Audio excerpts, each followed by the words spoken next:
un verdadero arcano. La verdad es que hasta ahora nadie le ha enseñado como debía y usted, todos ustedes, tampoco se han molestado en cuestionar las bases de todo ese conocimiento absurdo, exclamó Epimeteo. Acto seguido alzó los brazos e hizo un gesto obsceno tan vehemente que sacudió su túnica como si fuera una ventolera. El estudiante miró un lado y otro, en busca de algún otro destinatario para sus insultos. El auditorio, un espacio alto, cavernoso, cuyas sillas y escaleras estaban talladas en piedra, no dejaba lugar para ningún refugio. Estaban solos. Pero maestro, todos los catedráticos de este santuario son impecables, el máxime de nuestra época, archimagos entre los arcanos, eruditos, tales y como usted. Decir que mi uso de las artes arcanas este día fue cualquier cosa distinta e impecable es no solo falso, sino tendencioso. ¿Cuál es su prueba, alumni? Mi prueba fue doblar la luz del recinto, presentarla como una esfera perfecta y suspenderla 33 centímetros sobre la mesa de trabajo. ¿Cómo evalúa su desempeño, entonces? Impecable, gran maestre Epimeteo. El procedimiento respetó todas las normas teóricas y fue ejecutado en tiempo y forma. La luz se conservó plegada como una malla de fotones sobre sí misma en una esfera del diámetro adecuado, en un eje de inclinación acorde con el del planeta. Ese es su problema. Usted está evaluando procedimientos teóricos, suma de conocimientos, secuencias. En los ojos de cualquier otro maestre puede haber resultado victorioso, incluso, no sé, impecable. Pero para mí no es así. Los textos, las artes arcanas, los conocimientos, todas esas cosas son superficiales. Lo que importa es lo que está implícito. Un verdadero arcano jamás, nunca, se sorprende por nada. Con todo el respeto, maestre, ¿qué se supone que debería saber? Sus pretensiones fueron a lo mucho crípticas. Si no me las comunica, no puedo entenderlas. Epimeteo suspiró. Se apretó con fuerza el cabello y frunció el ceño, fulminando con la mirada a su estudiante. Un arcano jamás es sorprendido. Nunca cae en lo inesperado, y usted no esperaba probar. Ergo, usted no es un verdadero arcano. Aquella discusión marcó un antes y un después en la Academia de Artes Arcanas, ya que a partir de ese día nunca nadie más fue capaz de aprobar fotolesia como materia curricular. El gran maestre Epimeteo no tardó en ser cuestionado, tanto por sus colegas como sus alumnos, en busca de explicaciones muchas veces.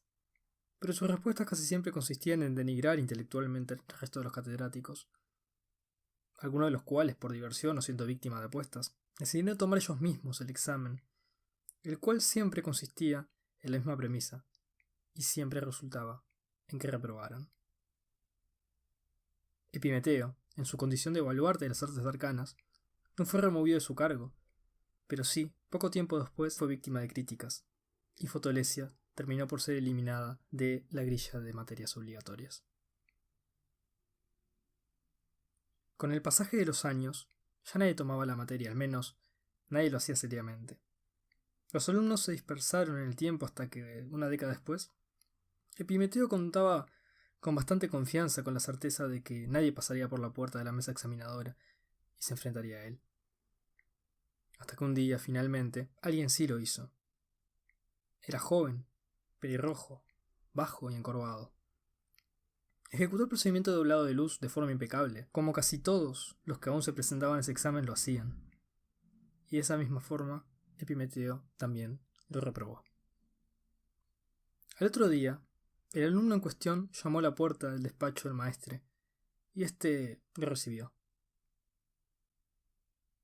He aprobado, dijo el joven apenas entró. Epimeteo ahogó una risa e insultó al aire. Estoy seguro de que es todo lo contrario. El alumno negó enérgicamente. He aprobado, o mejor dicho, aprobaré. Usted me lo dirá con sus propias palabras, con su propia voz. Epimeteo tomó asiento lentamente, más interesado. ¿Cómo es eso posible?, exclamó. Lo sé, porque es mi vida. A través de la proyección de luz circular nos vio a nosotros en nuestra reunión, discutiendo sobre si había probado o no y finalmente usted lo reconoció. Eso me llevó a la fama y tuve una prolífica vida en la cátedra arcana, entre respetado y temido, siempre consciente de que solo yo fui capaz de superar el legendario examen de fotolesia. Ergo, debo ser el único verdadero arcano. Presencié finalmente cómo en el ocaso de mi vida perdía la paciencia y me decidí a buscar a alguien como yo, otro futuro maestre, alguien verdadero, alguien que pudiese eludir todas las trampas y jamás ser engañado, que leyera más allá de los textos. Observé, no, viví con furor mis sucesivos fracasos hasta que un día, décadas después, un alumno golpeó la puerta de mi despacho. Él me explicó con lujo de detalle cómo sería su futuro, visto desde esa misma esfera de luz suspendida sobre la mesa de trabajo, y aseguró, enérgicamente, que había aprobado el examen.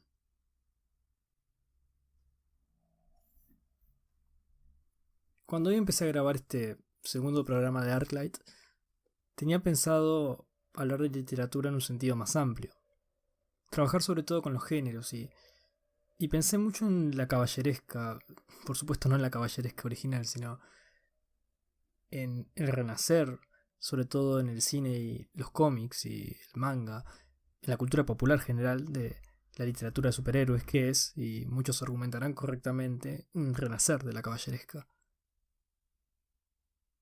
Sin embargo, accidentalmente cuando escribí ese texto que escucharon, que rayaba más por la literatura fantástica, y tampoco me pareció pertinente hablar de literatura fantástica en este momento, ya que mi plan original era hablar sobre superhéroes y caballeresca. Entonces, las cosas derivaron a que este programa fuera algo un poco distinto y quizás un poco más puntual, y quizás en el siguiente sí hablemos de géneros. Y lo que me detuve fue algo que en realidad es tangencial. Esto por supuesto no planea ser algo muy extensivo como siempre.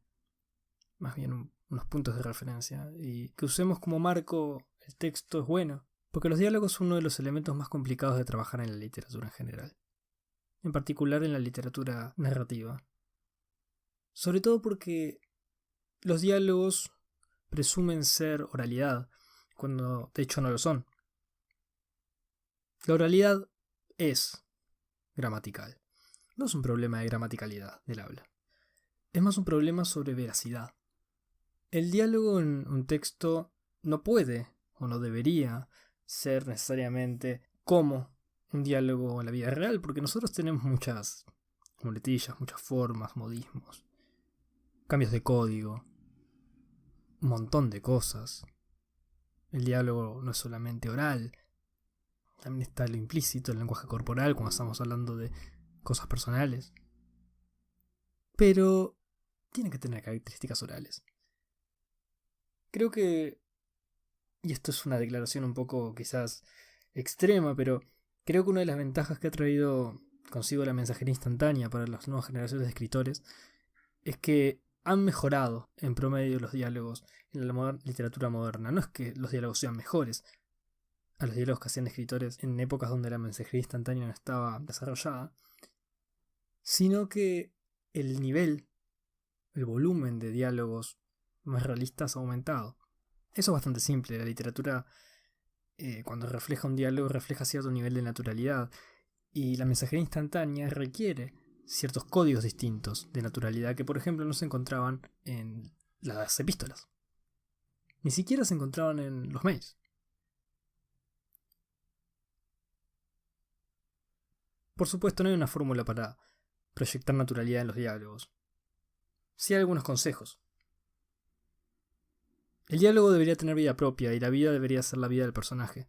El personaje debería estar despegado del autor y por lo tanto de los fines del autor y también de la información que deberíamos darle al lector. ¿Qué quiero decir?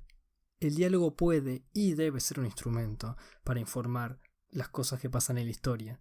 El diálogo es incluso más recomendable para hacer ese tipo de cosas que lo es, por ejemplo, la voz de un narrador. Pero nunca debe parecer de forma explícita un instrumento cuyo único fin sea transmitir información al lector. Piensen en esto, cada vez que escriban un diálogo, incluso a modo de pequeño ejercicio, si leen un diálogo, piensen cuál es la función que tiene ese diálogo en la historia y en caso de identificarla, ¿qué información nos deja? ¿Qué tan realista es? ¿Qué tan plástico suena?